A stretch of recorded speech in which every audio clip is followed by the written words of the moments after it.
नमस्कार। राजनीति विज्ञान के मूल आधार विषय के अंतर्गत अब हम राजनीति विज्ञान से संबंधित कुछ आधुनिक अवधारणाओं का अध्ययन करेंगे, जिसमें सबसे पहली अवधारणा है राजनीतिक व्यवस्था की अवधारणा। हमने राजनीति विज्ञान के परंपरागत दृष्टिकोण के अध्ययन से अपना विषय का अध्ययन आरंभ किया था।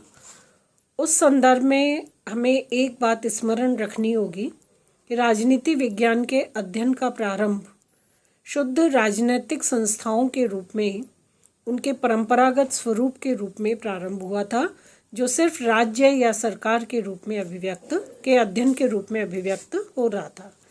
लेकिन व्यवहार आधुनिक दृष्टिकोण अस्तित्व में आया। व्यवहारवादी क्रांति ने राजनीति को निर्धारित करने वाले जो अदृश्य पहलू और कारक थे, उनको पहचान कर प्रत्यक्ष करने का कार्य किया और उनके अध्ययन को राजनीति विज्ञान की अध्ययन परिधि में शामिल किया।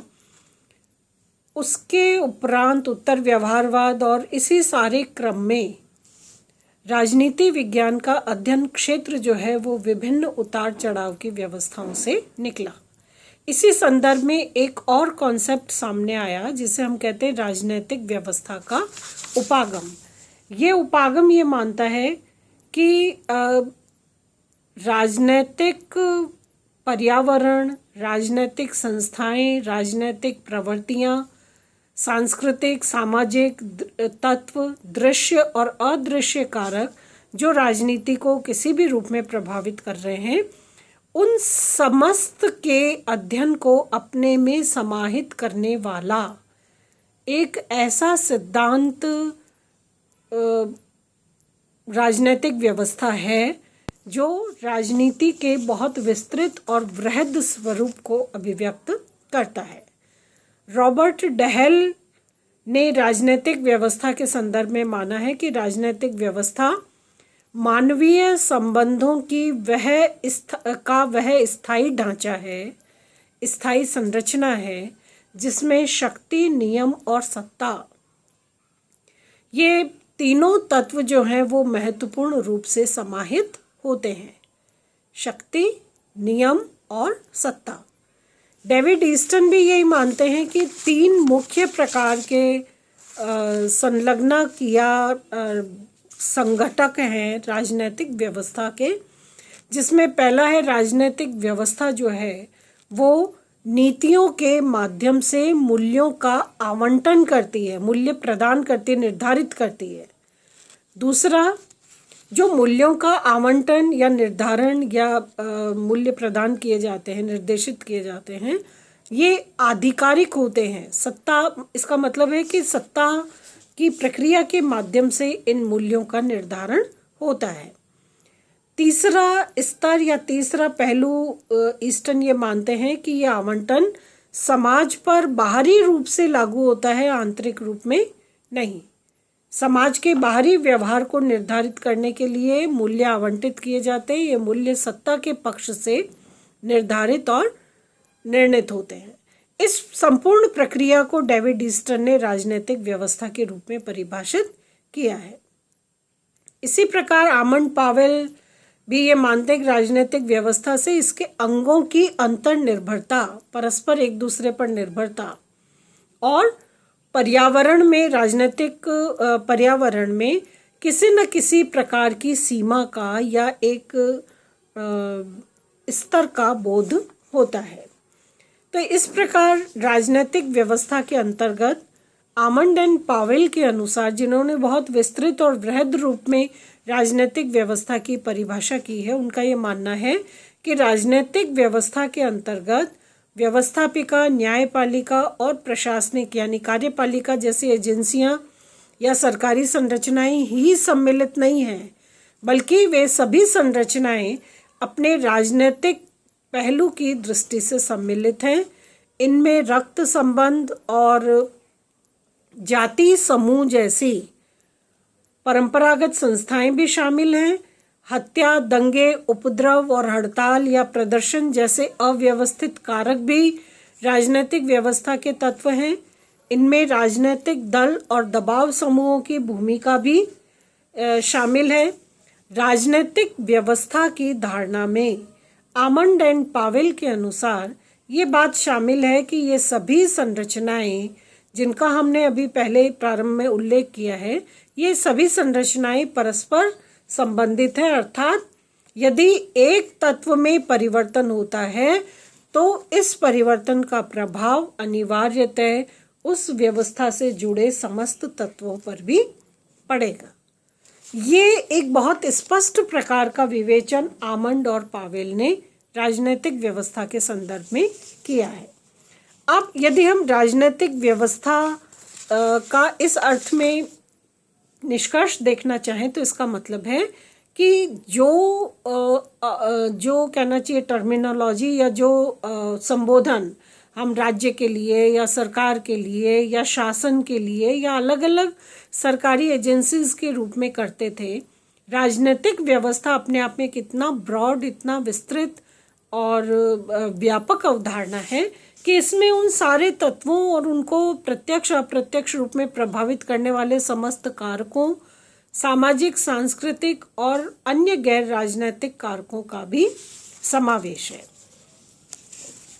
इस प्रकार से राजनीतिक व्यवस्था की जो विशेषताएं हैं या इसके जो लक्षण हैं, उनमें सबसे पहला, जैसे आमंड एंड पावेल जो हैं उन्होंने इसकी बहुत विस्तृत और बृहद व्याख्या की है। वो ये मानते हैं कि राजनीतिक व्यवस्थाओं की सार्वभौमिकता होती है, राजनीतिक संरचनाओं में भी उनके जो स्वरूप है उनकी भी सार्वभौमिकता होती है, और इन राजनीतिक इकाइयों के अंतर्गत जो कार्य संपन्न होते हैं उन राजनीतिक कार्यों की भी सार्वभौमिकता होती है। राजनीतिक संरचना जो होती है राज्य के रूप में वो बहुकार्यक होती है। अनेक प्रकार के राजनीतिक, गैर राजनीतिक, सामाजिक, सांस्कृतिक, प्रत्यक्ष कारक वाला, अप्रत्यक्ष कारकों से संबंधित अनेक प्रकार के कार्य संपन्न करती है। और राजनीतिक व्यवस्थाओं का सांस्कृतिक दृष्टि से आमंड एंड पावेल के अनुसार एक मिश्रित प्रकार का स्वरूप होता है। तो राजनीतिक संरचनाओं में समानता होती है, अंतर जो है वो सिर्फ विशेषीकरण का होता है, विशेषीकृत स्वरूप और प्रक्रिया का अंतर होता है, अन्यथा राजनीतिक संरचनाएं जो हैं वो बिल्कुल समान होती हैं।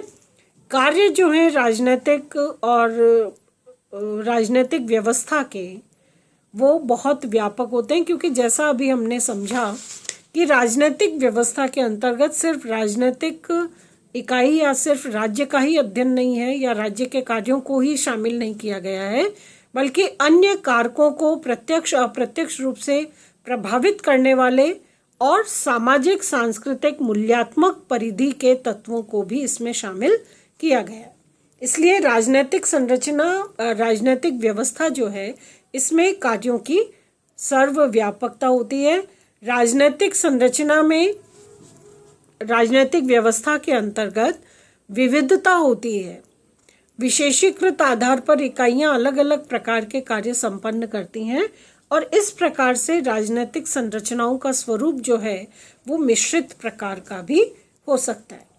राजनीतिक साधनों पर राजनीतिक व्यवस्था के अंतर्गत असमान स्वामित्व का एक प्रभाव या कारक जो है वो दृष्टिगत होता है। राजनीतिक प्रभाव को प्राप्त करने, उसको बनाए रखने और उसको यथासंभव बढ़ाने का प्रयास जो है वो राजनीतिक व्यवस्था में होता है। राजनीतिक प्रभाव का जो वितरण है राजनीतिक व्यवस्था में वो हमेशा समान नहीं होता बल्कि असमान होता है, और प्रत्येक राजनीतिक व्यवस्था इन राजनीतिक प्रभावों के वितरण के आधार पर वैधता प्राप्त करने का प्रयास करती है। तो वैधता का अर्जन को प्राप्त करने का या उसको अर्जित करने का प्रयास राजनीतिक व्यवस्थाओं में होता है। साथ ही साथ राजनीतिक व्यवस्था जो है वो एक विशेष प्रकार की विचारधारा के विकास की प्रक्रिया से भी जुड़ी हुई है। तो इस प्रकार से राजनीतिक व्यवस्था, राजनीतिक संरचनाएं समान होती है, राजनीतिक संरचना में विविधता भी हो सकती है, मिश्रित स्वरूप सांस्कृतिक आधार पर हो सकता है। राजनीतिक व्यवस्थाओं में राजनीतिक प्रभाव को स्थापित करना, राजनीतिक प्रभाव की वैधता को अर्जित करने का प्रयास और साथ ही साथ विचारधारा के आधार पर राजनीतिक व्यवस्था के विकास का एक स्वरूप जो है वो लक्षण और विशेषता के रूप में देखा जाता है। अब यदि राजनीतिक व्यवस्था के कार्यों का हम निर्धारण करें या उसका अध्ययन करें तो सबसे पहले है इसके मुख्यतः 4 स्टेजेस हैं या 4 मुख्य स्तर हैं। जैसे पहला चयन और संयुक्तिकरण का कार्य। ये चयन और संयुक्तिकरण का कार्य जो है वो एक प्रकार से विभिन्न प्रकार के कार्यों में इस प्रकार की छँटनी करना है, उसको इस प्रकार से सुनिश्चित करना है कि कौन से विशेष कार्य किस राजनीतिक व्यवस्था के अंतर्गत संपन्न होने हैं। रूपांतरण या निर्गत, जिसमें मांग और समर्थन के साथ जो चीज़ें चयन के रूप में या जिनको संयुक्त करके समर्थन के साथ प्रस्तुत किया गया है उसको व्यवस्था में इंट्रोड्यूस करके प्रवेश करा के और फिर रूपांतरण की प्रक्रिया होती है जिसमें व्यवस्था सक्रिय होती है। व्यवस्था की विभिन्न इकाइयां और एजेंसियां सक्रिय रूप में उस मांग और समर्थन पर विचार करती हैं, उनका रूपांतरण होता है और उसके बारे में एक निर्णय प्रक्रिया एक्टिव होती है या सक्रिय होती है और उसके आधार पर निर्गत या आउटपुट जो है वो तैयार किया जाता है। तो पहले मांग और समर्थन के रूप में कुछ इनपुट डाला जाता है, फिर रूपांतरण की प्रक्रिया डिसीजन मेकिंग प्रोसेस के रूप में और उसके आधार पर निर्गत या आउटपुट निर्धारित होता है और जो कुछ निर्णय आउटपुट के रूप में किसी राजनीतिक व्यवस्था के अंतर्गत कायम हो जाता है उसके अनुरक्षण का कार्य जो है वो व्यवस्था करती है और साथ ही साथ पर्यावरण के आधार पर फीडबैक लेकर के व्यवस्था अनुकूलन के कार्य जो हैं वो भी संपन्न किए जाते हैं। तो इस प्रकार से व्यवस्था सिद्धांत की ये मान्यता है कि राजनीतिक व्यवस्था एक प्रकार से एक मैकेनिज्म है और ये मैकेनिज्म मांग समर्थन के इनपुट के आधार पर निर्णय प्रक्रिया के रूपांतरण और आउटपुट के रूप में और उसके बाद पर्यावरण से प्राप्त फीडबैक और जो प्रक्रियाएं हैं उसके आधार पर कार्य करती है। डेविड ईस्टन ने 1953 में द पॉलिटिकल सिस्टम नाम की पुस्तक के प्रकाशन में अपना एक बहुत स्पष्ट मत और एक मॉडल राजनीतिक व्यवस्था के बारे में प्रस्तुत किया और ईस्टन ये मानते हैं कि राजनीतिक व्यवस्था अंतर क्रियाओं का ऐसा समूह है जिसके अंतर्गत मांग यानी इनपुट को निर्गत यानी आउटपुट में बदलने का प्रयास किया जाता है। ईस्टन का जो राजनीतिक व्यवस्था प्रतिमान है उसमें ईस्टन ये मानते हैं कि सेंटर में राजनीतिक व्यवस्था जिसमें परिवर्तन की प्रक्रिया स्थित होती है, इसके ऊपर नीचे या प्रारंभिक और पश्चात वाले क्षेत्र में पर्यावरण का मुख्य भूमिका होती है। यह परिवर्तन की प्रक्रिया चारों तरफ पर्यावरण से घिरी होती है या पर्यावरण से प्रभावित होती है। इस परिवर्तन प्रक्रिया की राजनीतिक व्यवस्था के 3 प्रोसेस होते हैं। पहला प्रोसेस है निवेश का, दूसरा प्रोसेस है परिवर्तन प्रक्रिया का और तीसरा स्तर है निर्गत का या आउटपुट का। निवेश मांग के रूप में प्रस्तुत किया जाता है। विभिन्न प्रकार की आवश्यकताओं की पूर्ति के लिए मांग की संरचना की जाती है और इस मांग के साथ जनता या विभिन्न इकाइयां जो हैं वो अपना समर्थन जोड़ती हैं। मांग जो अधिकाधिक समर्थन के साथ जुड़कर राजनीतिक व्यवस्था में इनपुट के रूप में निवेश के रूप में प्रवाहित की जाती है उसका प्रभाव अधिक होता है। परिवर्तन प्रक्रिया निर्णय प्रक्रिया के आधार पर इस पर कार्य करती है, रूपांतरण करती है और फिर निर्णय लेने के उपरांत निर्गत के रूप में आउटपुट के रूप में आधिकारिक निर्णय जो है वो राजनीतिक व्यवस्था से बाहर आता है। राजनीतिक व्यवस्था के इर्द गिर्द जो पर्यावरण का कारक है इससे पुनर्निवेशन या फीडबैक की भूमिका तैयार होती है। जो मांगें समर्थन के साथ मिलकर राजनीतिक व्यवस्था में निवेश के रूप में प्रवाहित की गई हैं, ये जनता को या मांग करने वाले लोगों को किस रूप में संतुष्ट कर पाई, इसमें क्या कमी रही, क्या इसकी श्रेष्ठता रही, ये एक प्रकार का पुनर्निवेशन या फीडबैक होता है जो पुनः नए निवेश, नई मांगें और उनके साथ समर्थन को जोड़कर राजनीतिक व्यवस्था में प्रस्तुत किया जाता है। ईस्टर्न का ये मानना है कि जो निवेश प्रकार्य है, इनपुट का जो पोर्शन है, इसमें पर्यावरण से कुछ मांगें प्रस्तुत होती हैं, मांग के साथ समर्थन जुड़ा होता है, समर्थन राजनीतिक व्यवस्था को मांगों की पूर्ति की शक्ति और क्षमता प्रदान करता है। मांगों की वैधता या व्यवस्था की क्षमता और स्थायित्व को समझने में समर्थन का पक्ष जो है वो ज़्यादा सहायक होता है। जिस मांग के साथ जितना विस्तृत और व्यापक समर्थन होगा, इसका मतलब है कि उसकी वैधता का दायरा अधिक है। दूसरा इनपुट का भाग होता है मांग या डिमांड्स, जो संकीर्ण, विशिष्ट या सामान्य किसी भी प्रकार की हो सकती है। मांगों की एक निश्चित दिशा होती है और मांगों को दो रूप में, या तो सुझाव या निर्देश के रूप में प्रस्तुत किया जा सकता है। तीसरा इसका जो पार्ट होता है इनपुट का, वो है सपोर्ट या समर्थन। समर्थन एक प्रकार का महत्वपूर्ण निवेश है, क्योंकि इसके होने या न होने से किसी राजनीतिक व्यवस्था, समर्थन के होने या न होने से राजनीतिक व्यवस्था में महत्वपूर्ण परिणामों की स्थिति देखी जाती है। बिना समर्थन की मांगों का राजनीतिक व्यवस्था में किसी प्रकार का औचित्य नहीं होता।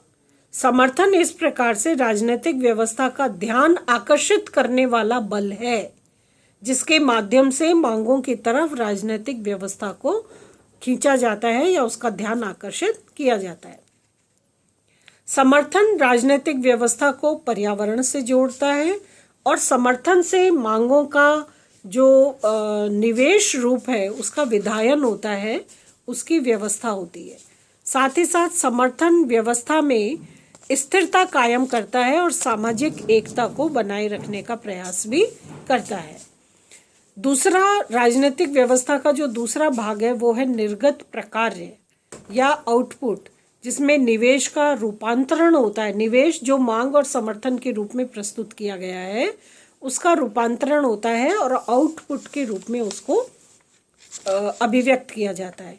निवेश को समर्थन के साथ सूत्रबद्ध करके और निर्णय के रूप में प्रस्तुत किया जाता है और इसके उपरांत एक और चरण, तीसरा चरण जो चौथा चरण जो पुनर्निवेशन फीडबैक के रूप में है, ये एक प्रकार से जो निर्णय आउटपुट के रूप में सामने आया है, इस पर किस प्रकार की प्रतिक्रियाएं प्राप्त हो रही हैं, क्या सूचनाएं प्राप्त हो रही हैं, इसके द्वारा व्यवस्था में संपादित कार्य की जो प्रक्रिया है उस प्रक्रिया से राजनीतिक क्रियाओं का चक्र संचालित होता है। और साथ ही साथ एक और पक्ष जो इसका है वो है पर्यावरण, जो पर्यावरण एक प्रकार से प्रतिक्रियाओं के रूप में, मांगों के दबाव के रूप में किसी राजनीतिक व्यवस्था को निर्देशित करता है या उसको संचालित करने के लिए एक प्रभावकारी भूमिका निभाता है। इसी प्रकार आमंड और पावेल जो हैं उन्होंने भी राजनीतिक व्यवस्था के सिद्धांत का एक व्यापक विवरण प्रस्तुत किया है और वो ये मानते हैं कि राजनीतिक व्यवस्था बहुत विस्तृत और विशद होती है। इसमें इकाइयों पर परस्पर निर्भरता या अन्योन्याश्रितता का संबंध होता है। सभी व्यवस्थाओं में मौलिक समानताएं जो हैं वो समान होती हैं। सांस्कृतिक और संरचनाओं की विविधता या मिश्रित स्वरूप या प्रकारों की सार्वभौमिकता या संरचना की सार्वभौमिकता राजनीतिक व्यवस्थाओं में समान होती है। राजनीतिक व्यवस्था के जो कार्य हैं आमंड एंड पावेल के अनुसार निवेश और निर्गत दो रूपों में देखा जाता है और आमंड पावेल ये मानते हैं कि निवेश जो है वो मुख्यतः 4 प्रकार का होता है: राजनीतिक समाजीकरण और भर्ती, दूसरा हित अभिव्यक्तिकरण, तीसरा हित समूहीकरण और चौथा राजनीतिक संचार। इसी प्रकार से निर्गत या आउटपुट जो है वो 3 प्रकार का होता है: नियम निर्माण, नियम प्रयुक्ति और तीसरा नियम अधिनिर्णय। निर्णय लेना, निर्णय की प्रक्रिया संचालित होना, निर्णय को लेना, निर्णय को लागू करना और उसको व्यवस्थित करना। इसी प्रकार राजनीतिक व्यवस्था की भी कुछ श्रेणियां आमंड एंड पावेल ने मानी, और वो ये कहते हैं राजनीतिक संस्कृति के आधार पर राजनीतिक व्यवस्था की कुछ श्रेणियां होती हैं, जैसे आंग्ल अमेरिकन मॉडल के रूप में, प्रतिमानों के रूप में, जैसे आंग्ल अमेरिकन राजनीतिक व्यवस्था, यूरोपीय महाद्वीपीय राजनीतिक व्यवस्था, पूर्व औद्योगिक या आंशिक रूप से औद्योगिक राजनीतिक व्यवस्था और सर्वसत्ताधारी राजनीतिक व्यवस्था।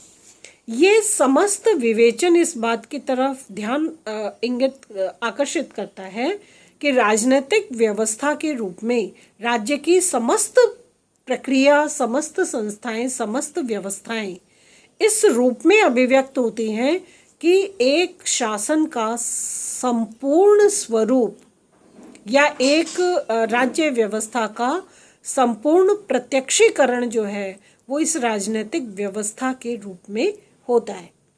इस राजनीतिक व्यवस्था में उस राज्य की संस्कृति, राज्य का स्वरूप, राज्य के तत्व, राज्य के साथ साथ सामाजिक, सांस्कृतिक और मूल्यात्मक तत्वों की अभिव्यक्ति, संविधान, कानून और अन्य निर्देशों की अभिव्यक्ति, सरकार के अंग और उनके कार्यों की और उपांगों की अभिव्यक्ति, सब कुछ इस राजनीतिक व्यवस्था के कॉन्सेप्ट या अवधारणा में समाहित है। तो इस प्रकार से एक ऐसे ही एक आधुनिक अवधारणा के रूप में राजनीतिक व्यवस्था अवधारणा अपने आप में समस्त प्रकार की व्यवस्थाएं और उनके अंगों के क्रिया संचालन की पद्धति को समाहित किए हुए। धन्यवाद।